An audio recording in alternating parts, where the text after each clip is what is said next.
Today, Fairfax County is hosting the Pre-Disaster Recovery Planning Summit.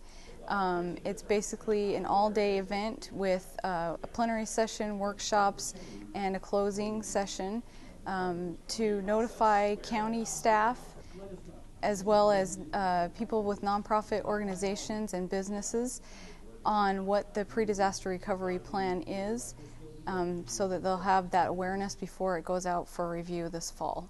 You all have in your packets a very brief summary.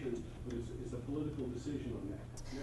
And basically what we're looking to try to relay to the audience is what the plan is for disaster recovery and to work through issues so that we can look at ways to strategize in order to mitigate the damaging effects of a major disaster.